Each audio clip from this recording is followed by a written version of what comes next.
Olá você! Mais uma sexta-feira, mais um encontro gostoso no conhecimento desse fascinante mundo autista.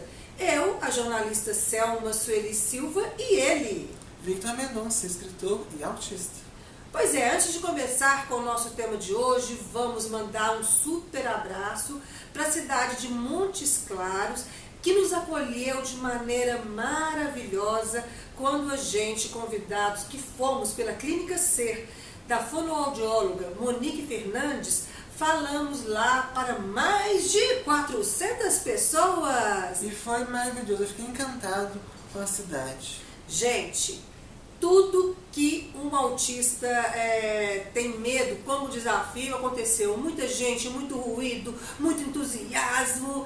E esse cara deu conta do recado, fez uma palestra muito bacana. A cidade é muito acolhedora, a gente conheceu gente da melhor qualidade. Foi bom demais, né, meu filho? Foi muito bom. E no sábado passado a gente também fez uma palestra na PUC Minas. Dessa vez convidados pela Suricato, da nossa querida Nicole Samira. Olha, quase que me escapa, Nicole Samira, é isso mesmo, muito bacana, muito obrigada, viu gente? E aí a gente descobriu que é isso que a gente gosta de fazer, compartilhar as nossas experiências. Se você quer entrar em contato com a gente também para isso, ou para fazer parte do nosso Mundo Asperger, é só nos passar o WhatsApp, DDD 31 99975-7172. Combinadinho? Pois bem, Victor, hoje o assunto foi uma sugestão, né? Foi uma sugestão da nossa internauta super querida Maia. Isso mesmo, é uma sugestão da Maia. E aí ela fala pra gente explicar melhor como que fica a questão da relação do Asperger com uma família que às vezes não entende direitinho, desconhece, não quer entender, não só a família, os profissionais também. E às vezes não acreditam nas dificuldades que a gente enfrenta. Então é a relação da família e dos profissionais com o Asperger. Mas é difícil, né? Mas vamos tentar, né, Victor? Vamos tentar. Pois é, minha gente, é uma conquista diária. Porque, como eu já falei para vocês algumas vezes, o diagnóstico do Victor foi descoberto quando ele tinha 11 anos e hoje ele está com 19. O primeiro grande desafio foi com o pai. O pai, gente, culturalmente, eu penso que o homem é preparado para ter filhos perfeitos. E aí, o pai tem mais dificuldade de aceitar. E há uma ideia de que a gente não pode, que os homens devem evitar vulnerabilidade, fragilidade. Exato. E além do mais... Como se isso não fizesse parte de todo mundo. Exatamente. E além do mais, esse contato dele com o filho dele, quando é Asperger, ele não consegue perceber as limitações desse Asperger, a fragilidade, ele vê ali só um filho com desenvolvimento para ele normal. E vê a inteligência do filho, que às vezes é aparentemente superior, com hiperfocos e muitos interesses sobre os quais o filho sabe falar muito bem, e não entende como aquele menino ou menina pode apresentar algumas dificuldades. E aí vem um mito, né? Todo Asperger é muito inteligente. Ele tem Asperger, mas ele é um gênio. E não é bem assim. Por causa do hiperfoco, né, Victor? Do estudo constante, a gente desenvolve habilidades para uma determinada área e pode ser muito bom nisso. Exatamente. Mas isso é diferente de genialidade. Existem sim gênios autistas, como existem gênios que não são autistas. Então, pois é. Agora, só o papai que tem essa dificuldade? Nananina, não. A mãe também, que lida mais no nível do emocional. E aí, para o nosso Asperger conseguir manter uma relação no nível emocional, para ele é uma dificuldade. E nem sempre a mamãe está preparada, até porque ela é muito demandada, mas nem sempre a mamãe está preparada para essa construção diária. Porque é complicado, né, meu filho? É complicado. Você, por exemplo, sempre trabalhou muito e às vezes você não podia me dar a atenção que eu precisava ou desejava. Até hoje. Mas aliás, vamos combinar. Se eu for dar para o Victor a atenção que ele quer, eu vou ter que dar 100% da minha atenção para ele. Mentira? Não sei. Pois eu conto para vocês, não é mentira não. O Asperger, ele demanda muito da gente. Eu acho que para mim foi bom. Isso da minha mãe ter trabalhado sempre, para mim foi bom, porque ajudou a me desenvolver em algumas áreas que eu sabia que ela estava ocupada lá e que a prioridade naquele momento não seria eu, mas que a prioridade na vida dela seria, né, mamãe, de uma maneira geral. Exatamente. Mas não em todos os momentos. Exatamente. Então, isso me ajudou muito, de fato. Então, minha gente, presta atenção. Uma mamãe que não trabalhe fora, então que ela não tenha esse respiro para depois ela entrar nessa relação com seu Asperger demandante e não muito boa nas relações sociais, ela pode se estressar bem mais. E aí vem, confronto.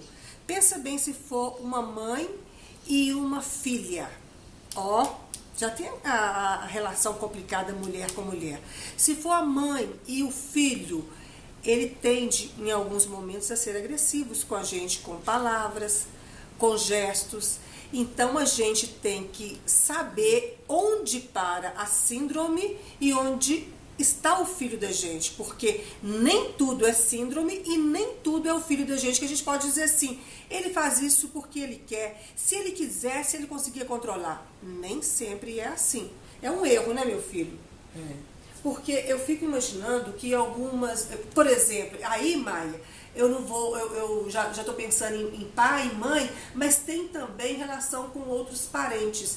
E aí, um caso acontecido ontem me faz lembrar como é difícil isso.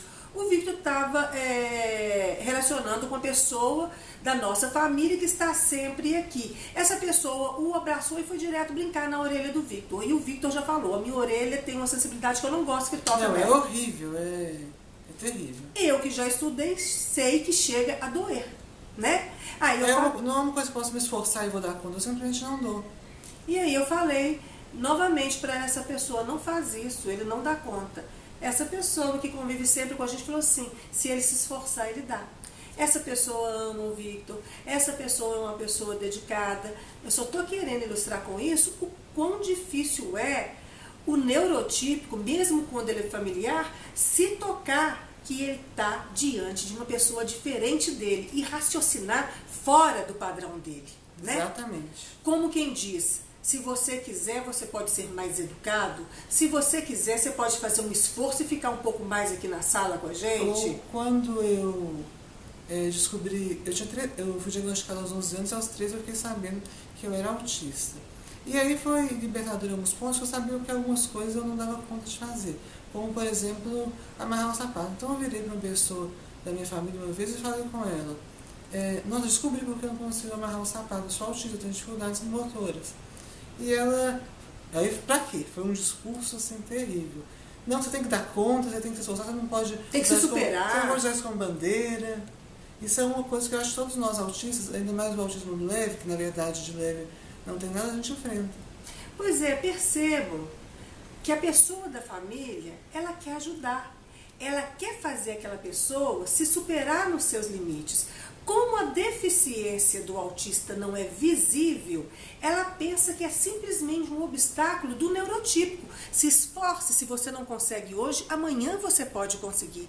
Mas não é assim, porque é uma limitação, às vezes neurológica, às vezes física. Não é do esforço, do querer. Então é complicado. O papel da mãe e dos familiares mais próximos é municiar essas pessoas de informação. Eu já ouvi também lá no início dizendo, você reclama demais. Comigo, o Victor não é assim. Ah, minha gente, não vai ser assim, digamos, com uma tia que fica com ele 1, 2 horas, a mãe fica 24 horas. A mãe sabe do que está falando, né? E a gente convive nos momentos de crise que eu, como autista, consigo segurar quando eu estou socialmente, mas em casa eu já não consigo mais segurar essas crises. Às vezes, o profissional que tem todos os elementos para saber também desse Asperger, ele também cai em armadilhas. Ele também tenta forçar um pouco mais. Ele também não escuta, porque cada um é cada um. Ele tenta padronizar todos os autistas. Aí vem o manual, né, gente? O Asperger se comporta assim.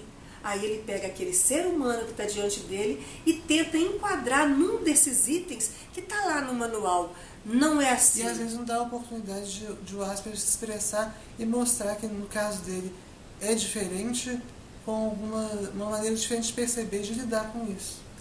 Então, o que acontece? Item número 1. A gente tem um autista na família, antes de emitir qualquer opinião, antes de emitir qualquer julgamento, se informe, pesquise. Item número 2.